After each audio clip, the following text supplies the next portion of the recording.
Okay, so fresh off the heels of my U20 video, it seems like there was a bit of controversy with some of my decisions, specifically when it came to the forwards. I saw a lot of people protesting that Isagi specifically shouldn't be the main striker. Some said to swap him with Shido, Rin, or hell, even to start Nagi or Baro over him, putting him at the center attacking mid, making it to where he's a lot more impactful on the entire game as a whole, which I totally understand. Anyways, that's not the point of this video, but thankfully, my crazy ass spawned an idea from those comments, leading to the video that you're watching right now. Today, I will be taking components of every single player we have seen in the Blue Lock manga thus far, combining them with one another in an attempt to create the ultimate egoist striker in the world of Blue Lock. Specifically, I'm going to look at 6 categories, those being speed, dribbling, scoring ability, strength, physique, and IQ/vision, and choose one player from each in order to create the best overall striker in Blue Lock. If you don't get it right now, it'll make sense the more I get into it. Trust me, it's not a hard concept to grasp. Once again, I am going to preface this beforehand, but these are my selections. I feel like a lot of these have concrete selections, however, I may have chosen 1 or 2 different from you guys, and that's perfectly fine. We're all going to disagree, but that's one of the best parts of making these videos, as we get a better understanding of this stupid-ass fictional world that we all care so much about.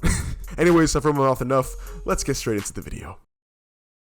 First things first, something I wanted to do really fast was name a base player whom I'm going to build my actual goated striker around. And someone like Shido or Baro, whose physicality and instincts allow them to single-handedly upend teams on their own. However, in my opinion, there is no better base to start off with than Itoshi Rin. Blue Lock's current #1 rated neo-egoist and the most dominant presence we've seen produced from the Blue Lock experiment thus far, Rin's no joke. A top-notch kicking ability almost on par with his brothers, not to mention speed, defensive capability, IQ, and athleticism.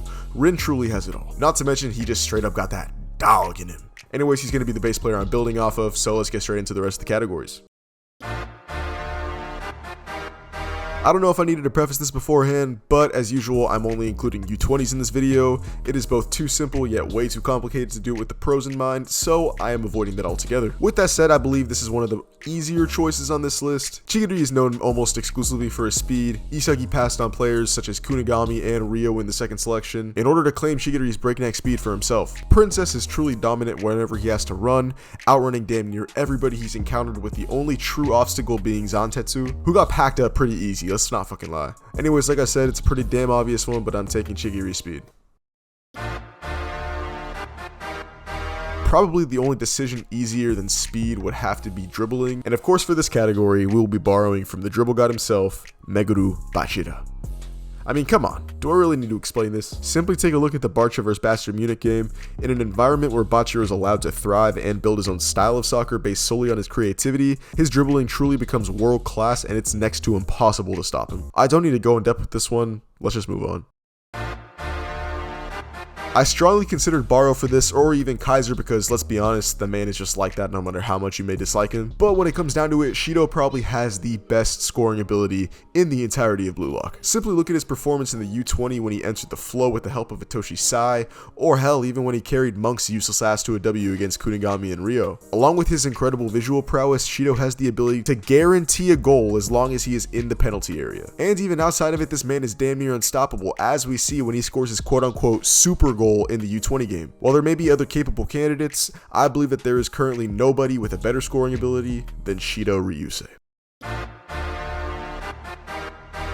This might be a hot take, but I'm going to take his royal strength and acknowledge the king, Baro Shoei. While most may have pegged Kunigami, Tokumitsu, or hell even a sleeper like that scary looking motherfucker Shiguma, I'm going to take Baro's strength over all others because based on what we've seen so far, he's managed to use his strength most effectively in the way he plays. Not only to give his shots superhuman power, but to dribble, to bully on defense, and we see that strength isn't just present in football, as this man is a top tier bowler. From his introduction to just the sheer look of his physique, I feel safe when I'm saying I'm going to take Baro's strength. I almost forgot about this one, but I think this is definitely the most obvious choice. Give me Tokumitsu stamina. I mean, come on. Raichi's the only comp this man's got, but come on, that man doesn't do anything but hand out towels while Monk asks if the starters need water. What was I talking about again? Oh, yeah. Even before he underwent the wildcard training, Kunigami had one of the most impressive physiques in the manga. Not gonna lie, I contemplated saying Henri's physique just cause, you know, she got it going on, like, goddamn. But for real, Kunigami has the optimal physique as of right now, since he is Blue Lock's attempt to copy the body of Noel Noah, and from what we've seen so far, the training was pretty damn successful. So, yeah, give me the body. This is one that I feel can be debated, as we've seen other players such as Kuon be presented with an impressive jumping ability. However, we've yet to see someone with more emphasized and dominant hops than RU, so I'm gonna take him. Fucking fabulous. And finally, to the shock of absolutely nobody, Mr. Average himself. To be fair, this was simple, at least given the current state of the Manchan City game, which is never going to fucking end. The only other options will be Sai or Kaiser, but I'm going to take Isagi. Also, I'm simply going to give into the hate and not give Isagi the benefit of the doubt, because if he wasn't born with those damn eyes, he'd be more useless than a hose in the ocean. But still, give me his eyes. Okay, ladies and gents, that will be all for today. I know leaving out notable categories such as passing, which I'd go for Sai, touch, which I'd go for Nagi, defense, IQ obviously, or even potential, also Nagi, may seem a bit lazy on my part, but I simply didn't find half of them useful to talk about, and the other half I felt like I didn't need to discuss. I said I was building the perfect striker, not the perfect player. Therefore, I see it useless to cover defense and passing, as we're focused on simply scoring. And I know, oh, well, good defense and good ball movement leads to goals. No shit. You know what I mean, stop acting smart. And I don't want to cover potential and touch just because we all know Nagi is like the only choice, and I don't have too much to talk about in those regards that we don't already know. And either way, if you had an issue with me not covering it, I guess I just did, so son of a... Anyways, I hope you all enjoyed, and let me know what you thought about my little egoist. Comment down below who you would choose for each category, and let's debate which one of our players would truly become the world's #1. I say mine, but I think that's kind of the point. Make sure to drop a like on the video if you enjoyed, and consider subscribing to the channel with post notifications turned on so you never miss another upload from me again. And that's all I got for you today. Love you, boys. Take it easy.